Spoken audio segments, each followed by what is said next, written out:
ओम शांति। नमस्ते। आज के इस सत्र में आप सभी का हार्दिक स्वागत है। इस सत्र में हम जानेंगे कि इस ब्रह्मा कुमारी ईश्वरीय विश्वविद्यालय की स्थापना कैसे हुई। तो सत्र को शुरू करने से पहले हम 1 मिनट परमात्मा की याद में बैठते हैं। तो चलिए साइलेंस में बैठ जाएं, परमात्मा को याद करते हैं।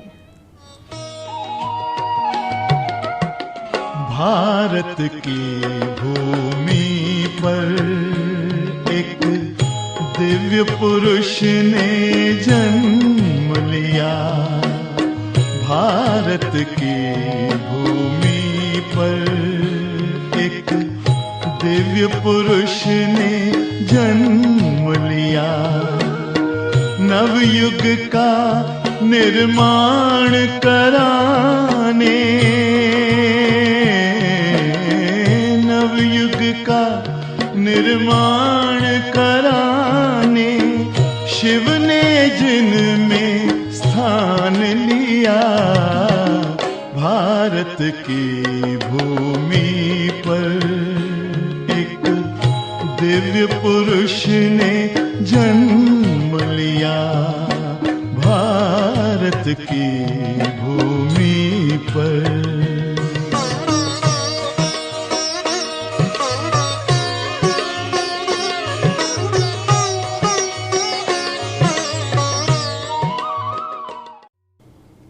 ओम शांति। पिछले 6 दिन के सत्रों से हम आध्यात्मिक ज्ञान ले रहे हैं, जिसमें कई सारी बात आपने नहीं सुनी होगी और इस आध्यात्मिक ज्ञान से जीवन की कई बातें सुलझी होगी। पहले सत्र में हमने आत्मा का परिचय लिया कि आत्मा कैसी है, क्या स्वरूप है। आत्मा सतोगुणी है, अष्ट शक्तियाँ समाई हुई है। फिर हमने देखा परमात्मा कौन है, कैसे है, कहाँ से आते हैं, क्या निवास स्थान है। और विशेष ये देखा कि सर्व धर्मों ने परमात्मा को निराकार ज्योतिर्बिंदु प्रकाश स्वरूप में सर्वोच्च सत्ता के स्वरूप में स्वीकार किया है। फिर हमने 5000 वर्ष के सृष्टि चक्र को समझा और उसमें विशेष बात ये देखी कि जब कलयुग का अंत और सतयुग के आदि का पाठ है, यानी कि कलयुग अंत और सतयुग के आदि के बीच का जो समय है 100 वर्ष का, उसको पुरुषोत्तम संगम युग कहा गया। इस विशेष संगम युग में परमात्मा स्वयं इस धरा पर आकर अधर्म का विनाश और सत्य धर्म की स्थापना करते हैं। यहाँ पर कई लोग कहते हैं अधर्म का विनाश यानी कि क्या पूरी सृष्टि खत्म हो जाएगी, दुनिया खत्म हो जाएगी, क्या प्रलय हो जाएगा? तो नहीं, खत्म नहीं हो जाती है, परंतु एक बहुत बड़ा महापरिवर्तन होता है। परमात्मा स्वयं आकर के मनुष्य आत्माओं के अंदर जो अज्ञानता है, विकृतियां हैं, उसका विनाश करते हैं और मनुष्य को देवत्व की ओर ले चलते हैं, यानी कि दिव्य गुणों से भरपूर करते हैं और एक नई सृष्टि की स्थापना करते हैं। और ये परमात्मा का आना, ज्ञान देना और नई सृष्टि की स्थापना करना, ये कैसे होता है, कैसे हुआ और कैसे हो रहा है वर्तमान में, ये जानना बहुत ही आवश्यक है। इस ईश्वरीय विश्वविद्यालय की स्थापना कैसे हुई, इस अद्भुत इतिहास को आपके सामने रखने जा रही हूँ। तो निराकार शिव परमात्मा, जिन्हें हम प्यार से शिव बाबा भी कहते हैं। अब यहाँ पर कई लोग मिसअंडरस्टैंड करते हैं बाबा शब्द को लेकर। बाबा कोई देहधारी के लिए नहीं कहा गया है। बाबा का सिंपल अर्थ होता है पिता। तो जब हम भगवान को माता पिता मानते हैं तो एक करीबी रिश्ता अनुभव होता है।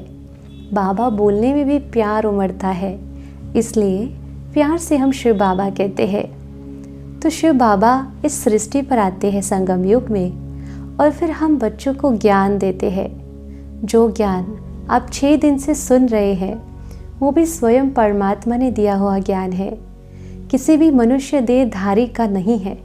और यही इसकी विशेषता है। और कैसे आई और किस प्रकार से ज्ञान दिया, इस विधि को समझना, इस इतिहास को समझना बहुत ज़रूरी है। दादा लेखराज जिनका जन्म हैदराबाद सिंध में हुआ। एक हेडमास्टर के परिवार में, ऑर्डिनरी फैमिली में आपका जन्म हुआ, परंतु आपकी विशेषताएं और आपके संस्कार इतने उच्च थे कि आप अपने प्रोफेशन में भी एक बहुत बड़े ऊंचे स्तर पर पहुंचे। उस समय 90s में आप बहुत ही फेमस इंडिया के डायमंड मर्चेंट थे। आपका व्यक्तित्व बहुत ऊंचा था और जो उस समय ब्रिटिश रूलर्स थे उनके साथ आपकी डीलिंग होती रहती थी। आपका कारोबार यानी कि बिजनेस हैदराबाद के अलावा कलकत्ता और बॉम्बे में भी था। दादा लेखराज उस समय हैदराबाद में रहते थे, जो आज वर्तमान में पाकिस्तान में है, और आपका बहुत सुंदर परिवार था। आपके 5 बच्चे थे। एक धनाढ़ परिवार होने के बावजूद, रईस परिवार होने के बावजूद, पूरे परिवार के एक एक व्यक्ति में बहुत उच्च संस्कार थे। आप बहुत ही दयालु थे, दान पुण्य करते थे। अगर कोई आपके द्वार पर आ जाए तो खाली हाथ वो नहीं जाता था। आप बहुत ही रिलीजियस थे, बहुत भक्ति पूजा पाठ करते थे। आपके दिन की शुरुआत ही गीता पाठ से होती थी, जिसमें आप कोई कॉम्प्रोमाइज़ नहीं करते थे, और गीता पाठ किए बिना आप भोजन भी स्वीकार नहीं करते थे। और क्योंकि आपका डायमंड का बिजनेस था, आपकी जो डीलिंग ज़्यादातर राजा महाराजाओं के साथ थी। राजा महाराजाएं भी आपका बहुत आदर सम्मान करते थे और कई बार कहते भी थे कि दादा लेखराज, राजा तो आपको होना चाहिए, आपके संस्कार, आपका व्यक्तित्व इतना ऊंचा है। परमात्मा ने पता नहीं क्यों हमें राजा बना दिया, तो इतना मान सम्मान राजाओं को भी था। परंतु आपको कहीं ना कहीं परमात्मा की खोज थी और इसलिए आपने अपने जीवन में 12 गुरु किए थे। तो मटेरियलिस्टिक भी थे, बहुत अच्छे, वेल टू डू, साथ ही साथ आप रिलीजियसली भी बहुत स्ट्रांग थे और सोशली भी आपका बहुत ही मान सम्मान था। 1936 में जब आपकी आयु 60 वर्ष की थी, तब आपके मन में बहुत सारे विचार चलने लगे कि ये दुनिया ऐसी क्यों है, क्यों इतना सारा दुख है इस दुनिया में, ईश्वर ने ऐसी दुनिया क्यों बनाई है। और तभी वो कई बार अपने गुरुओं से ये क्वेश्चंस भी पूछते, परंतु उनके आंसर से उनको कोई क्लैरिटी नहीं मिल रही थी। तभी एक बार जब वो मुंबई में थे, अपनी कोठी में सत्संग चल रहा था और सत्संग के बीच से वो उठकर चले गए। उनको अनइजीनेस फील हो रहा था। उठ के चला जाना विच वॉज नॉट नॉर्मल, क्योंकि वो गुरु का डिसरिस्पेक्ट हो जाता है, जो कि वो कभी नहीं करते। परंतु उनके अंदर कुछ अनइजीनेस शुरू हो गई, तो वहाँ से उठकर दूसरे कमरे में जाकर बैठे। तो जब वो दूसरे कमरे में जाकर बैठे तो उनको एक देवताई स्वरूप का साक्षात्कार हुआ, क्योंकि वो विष्णु के परम भक्त थे और उनको विष्णु का साक्षात्कार हुआ। तो उनको लगा कि मैं जिसकी भक्ति कर रहा था उनका मुझे साक्षात्कार हुआ है। और फिर उन्होंने जाकर तुरंत गुरुजी से कहा, क्योंकि उनको लगा गुरु की कृपा से ये साक्षात्कार हुआ है। तो गुरु को ये जब बात बताई तो गुरुजी ने कहा कि मैंने ये साक्षात्कार नहीं कराया है। तब उनके मन में और ही ज़्यादा क्वेश्चंस आने लगे कि ये साक्षात्कार मुझे किसने कराया, या मुझे किसने दिखाया, और इसके पीछे क्या पर्पस है। फिर कुछ समय बिता और आप वाराणसी गए कोई कार्य से। तब आप अकेले बैठे हुए थे, आत्मचिंतन कर रहे थे, और उसी समय एक और साक्षात्कार हुआ, बड़ा ही भयानक दर्दनाक साक्षात्कार। It was like atomic war. जो पहला सीन उनको दिखा उसमें उन्होंने देखा कि आग के गोले सृष्टि पर पड़ रहे हैं और चारों तरफ आग ही आग देख रहे हैं। वो है 1936 की बात, और तब जापान में जो एटॉमिक वॉर हम सुनते हैं वो हुआ नहीं था, इसलिए उनको ये बात ही क्लियर नहीं थी कि एटॉमिक वॉर होता क्या है। बस उनको ऐसा दिखा कि जैसे अग्नि के गोले आ रहे हैं, इस सृष्टि पर पड़ रहे हैं और चारों तरफ ये सब हो रहा है, आग ही आग। फिर दूसरा सीन इमीडिएटली उनको दिखाई दिया कि गृह युद्ध हो रहे हैं, मनुष्य मनुष्य को मार रहे हैं, चारों तरफ इंसान इंसान को खा रहा है, खून की नदियाँ बह रही है।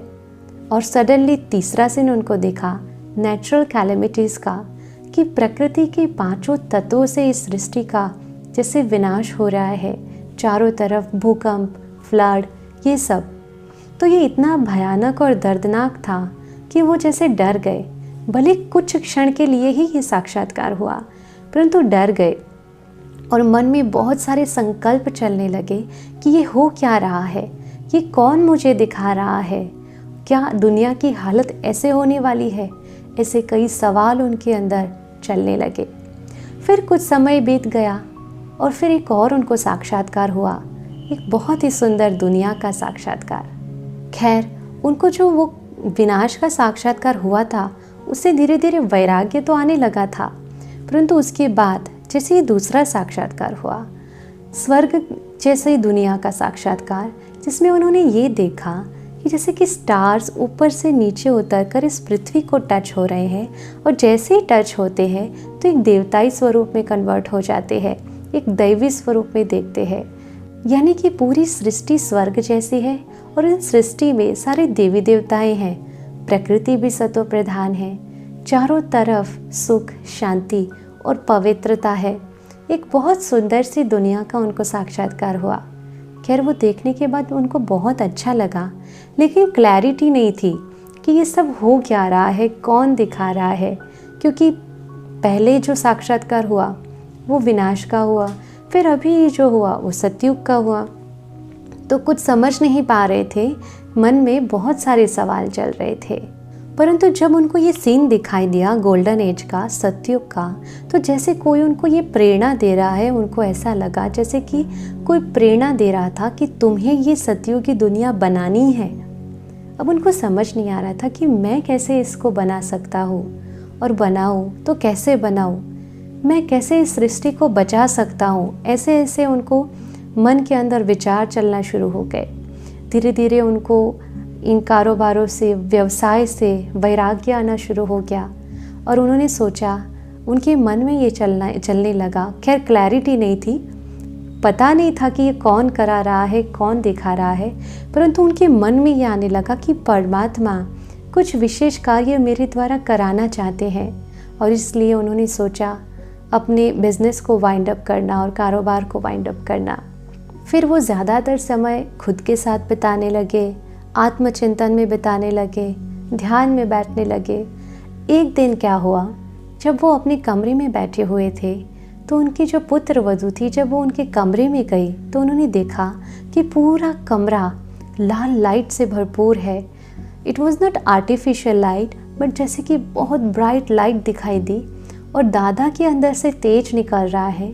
दादा का चेहरा बिल्कुल तेजोमय और आंखों से भी तेज निकल रहा है। तो पुत्र वधू भी जैसे थोड़ी देर के लिए डर गई कि यह हो क्या रहा है। वो देखती रही।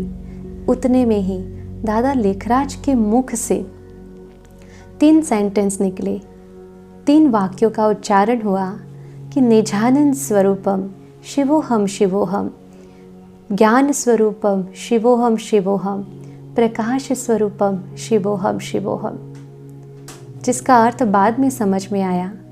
फिर जैसे जैसे धीरे धीरे वो नॉर्मल हो गया और दादा अपनी नॉर्मल अवस्था में आ गए, नॉर्मल हो गए, तो घर वालों ने उनसे पूछा कि आखिर क्या हुआ था। तो दादा ने भी कहा, मुझे पता नहीं। खैर, वो फीलिंग थी, उनको ये पता था कि कोई बहुत बड़ी पावरफुल शक्ति आई और वो मेरे द्वारा कुछ बुलवा रही है। ये अनुभव उनको हुआ, पर अभी भी ये क्लैरिटी नहीं थी कि कौन और कैसे करा रहा है। फिर दादा लेखराज अकेले बैठने लगे, ध्यानावस्था में बैठने लगे और धीरे धीरे फिर परमात्मा शिव ने उनके तन का आधार लिया और ज्ञान सुनाना शुरू किया और ये पाठ धीरे धीरे खुलता गया। तो परमात्मा को जैसे एक मुख चाहिए ना, जैसे मैं आत्मा इस शरीर के द्वारा बोल रही हूँ, इस मुख के द्वारा बोल रही हूँ, परंतु परमात्मा जन्म मरण के चक्र में नहीं आते। तो हम बच्चों को ज्ञान सुनाने के लिए उनको एक मुख का आधार तो चाहिए था ना। तो उन्होंने भी ह्यूमन मीडियम का आधार लिया हम बच्चों को ज्ञान सुनाने के लिए। फिर धीरे धीरे शिव बाबा इस रथ यानी कि ह्यूमन बॉडी, क्योंकि परमात्मा उनके तन में आते थे, दादा लेखराज के बॉडी में आते थे, तो वो परमात्मा का रथ कहा जाएगा ना। परंतु उसमें दादा लेखराज का कोई रोल नहीं था, वो भी अज्ञानी थे, परंतु परमात्मा ने उनके तन का आधार लिया, अनुभवी तन का आधार लिया और फिर ज्ञान सुनाना शुरू किया। खैर, उस समय भी उनको पता नहीं था कि ये हो क्या रहा है, परंतु उनको ये स्पष्ट फीलिंग आ रही थी कि मुझे जिसकी खोज थी वो अब मुझे धीरे धीरे मिल रहा है। और बाकी भी लोग जो आकर के ज्ञान सुनते थे उनको भी जैसे ऐसा लगता था, भले सामने दादा लेखराज बैठे होते थे, परंतु उनको ऐसे लगता था जैसे उस पिता परमात्मा की खोज जो थी वो मिल गया हो। ऐसे भगवान की प्यार की और पालना की फीलिंग आती थी जो एक देहधारी मनुष्य से कभी नहीं आ सकती है। फिर जैसे सत्संग शुरू हुआ दादा लेखराज के घर में, बहुत सारे लोग आते गए, परिवार के आते गए सत्संग में जुड़ने के लिए, ज्ञान सुनने लगे। शिव बाबा ने दादा लेखराज के तन का आधार लेकर ज्ञान सुनाना धीरे धीरे शुरू किया। और फिर सबसे पहले शिव बाबा ने आत्मा का ज्ञान दिया और कहा कि आप सब आत्माएं हो, शरीर नहीं हो, देह नहीं हो, तो आत्मा का पार्ट पक्का कराया। दादा लेखराज स्वयं भी आत्मा के पार्ट की प्रैक्टिस करते थे कि मैं आत्मा हूँ, शरीर नहीं हूँ, अभ्यास करते थे। शिव बाबा ने भी ये कहा कि दादा लेखराज भी आपकी तरह ऑर्डिनरी ही है। जब शिव बाबा ने आकर स्वयं का परिचय दिया, तब धीरे धीरे सारी क्लैरिटी होती गई कि कौन आ रहे हैं और कौन ज्ञान दे रहे हैं। तो परमात्मा स्वयं आकर दादा लेखराज के तन का आधार लेकर हम सब बच्चों को ज्ञान सुना रहे हैं।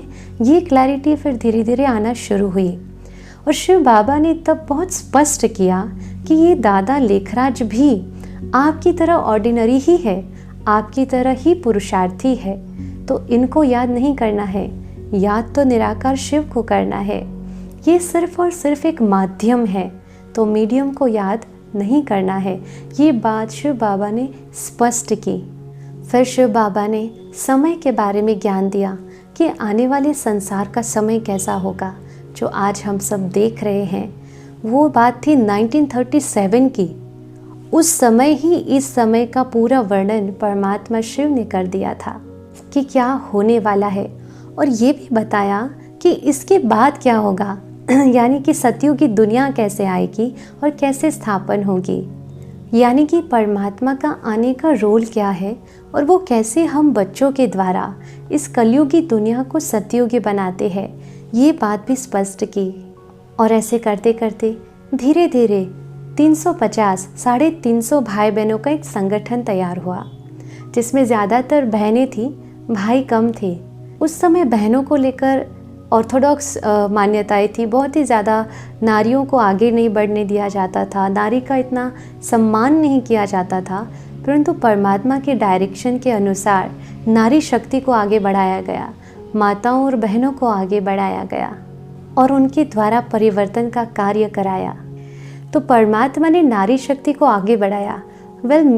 भाइयों भी थे और आज भी है और दोनों समान ही है, परंतु नारी शक्ति को आगे बढ़ाकर उनके द्वारा एडमिनिस्ट्रेशन का कार्य भी, कारोबार भी सौंपा गया। तो ये जो 350 का जो संगठन बना, तो उसका नाम पड़ा ओम मंडली। परमात्मा शिव रोज़ आते और दादा लेखराज के तन में आकर के फिर ज्ञान सुनाते। उसके बाद हैदराबाद से ये पूरा संगठन कराची में शिफ्ट हुआ और वहाँ 14 साल के लिए बाहर की दुनिया से बिल्कुल डिस्कनेक्ट रहे। कोई भी बाहर जाना नहीं। उस 14 साल के दौरान एक तपस्या की, आत्मिक स्थिति का जो भगवान ने सुनाया कि अपने को आत्मा समझो, देह नहीं, और आत्मा की क्वालिटीज़ को जागृत करो। तो इनर वर्क किया 14 साल तक। और उसमें छोटी छोटी कन्याएं भी थी, कोई 8 साल की, कोई 6 साल की, कोई 14 साल की, जो कि आज हमारे ऑर्गेनाइजेशन की दादीज़ हैं। और उस 14 साल के दौरान दुनिया में बहुत कुछ हुआ, जैसे कि विश्व युद्ध 2, वर्ल्ड वॉर 2, 1939 से 1945 तक, और उसके बाद भारत पाकिस्तान का पार्टीशन हुआ। तो जो दादा लेखराज को शुरू में साक्षात्कार हुए थे, जैसे युद्ध हो रहा है, ये सब जैसे उनको प्रत्यक्ष में दिखाई दे रहा था। परंतु शिव बाबा ने कहा ये तो सिर्फ रिहर्सल है, आगे बहुत कुछ होने वाला है, ये तो एक छोटी सी सीन थी। उसके बाद ये पूरा संगठन 350 लोगों का माउंट आबू में शिफ्ट हुआ भारत में। 1952 में परमात्मा की प्रेरणा से ये सारा संगठन माउंट आबू में आया और फिर धीरे धीरे पूरे देश की सेवा शुरू की, सेवा केंद्र खुलते गए। कई लोगों के मन में ये क्वेश्चन उठता है कि संस्था का नाम ब्रह्मा कुमारी ईश्वरीय विश्वविद्यालय क्यों पड़ा। तो शिव बाबा ने जिस अनुभवी रथ का आधार लिया, दादा लेखराज, उनका नाम रखा था प्रजापिता ब्रह्मा।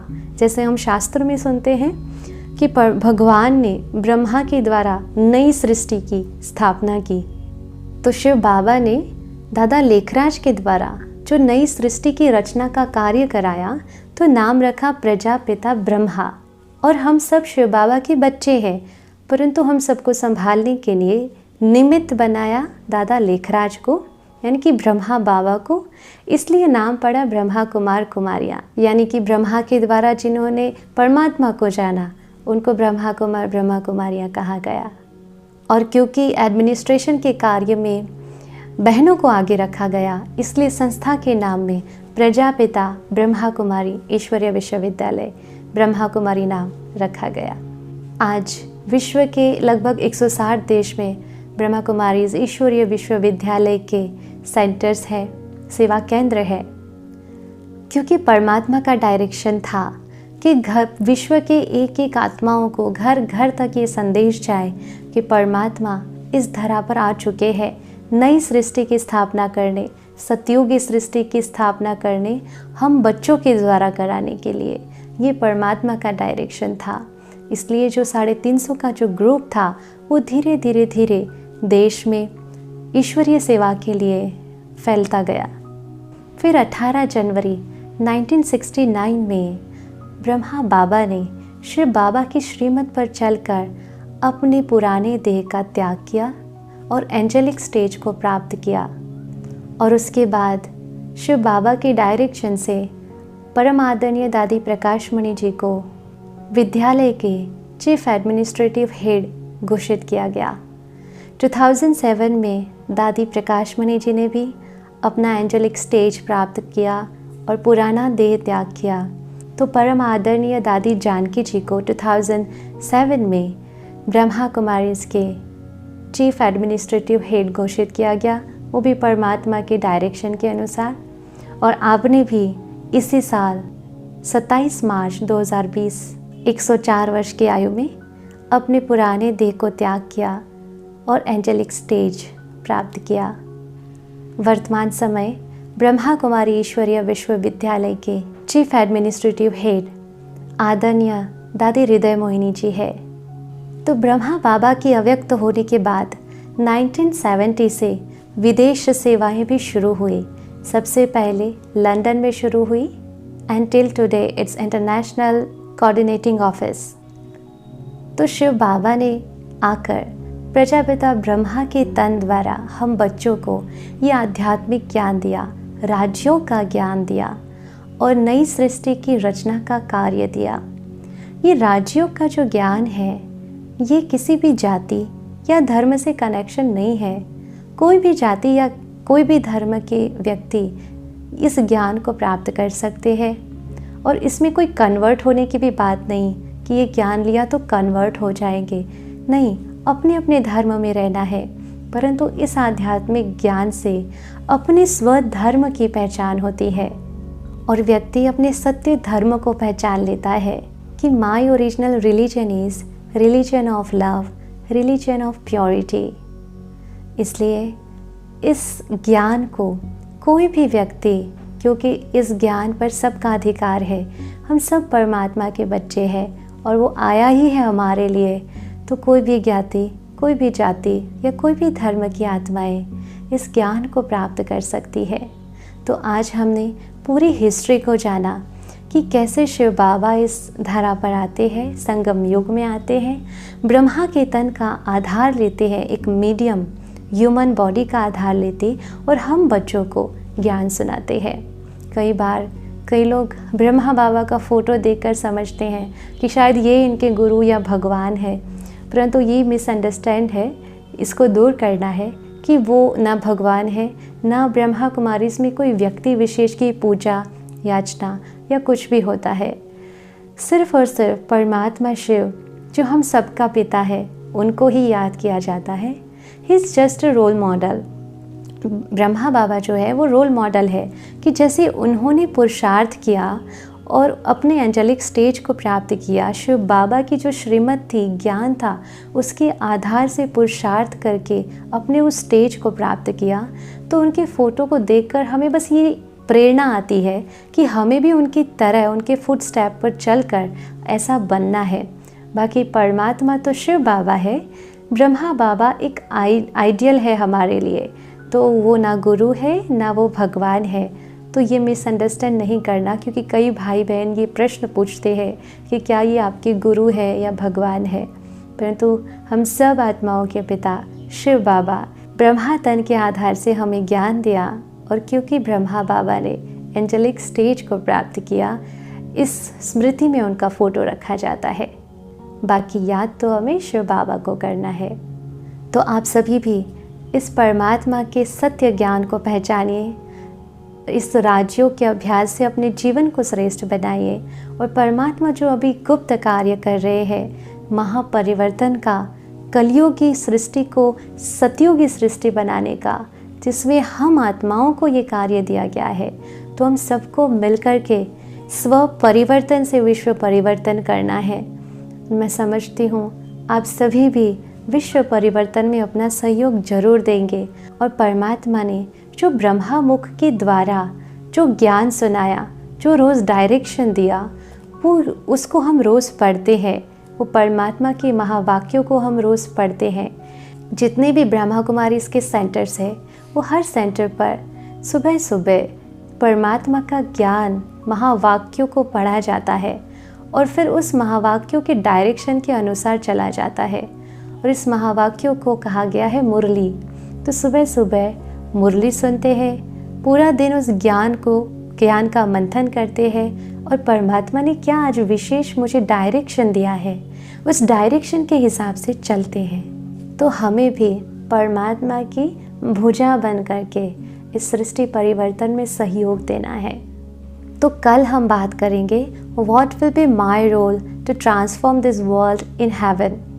आज आप सब ने क्लियरली ये जान लिया कि परमात्मा कैसे आए, किस विधि से ज्ञान सुनाया, किसके तन के द्वारा सुनाया, और आज तक हमें वो डायरेक्शन दे रहे हैं। चलिए 1 मिनट के लिए फिर से हम बाबा को याद करते हैं, शिव बाबा को याद करते हैं।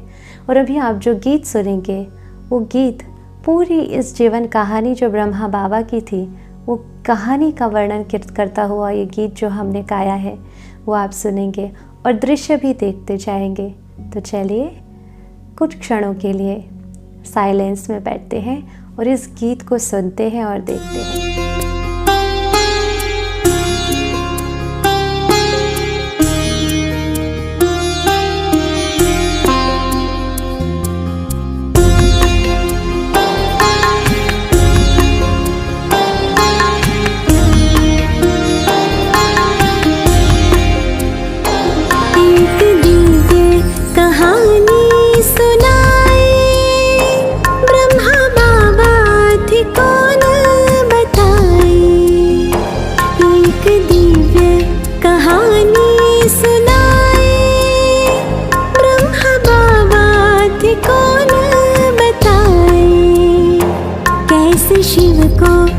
खुद में समाए, आओ तुमको कहानी सुनाए।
निराकार शिव हुए साकार, निराकार शिव हुए साकार।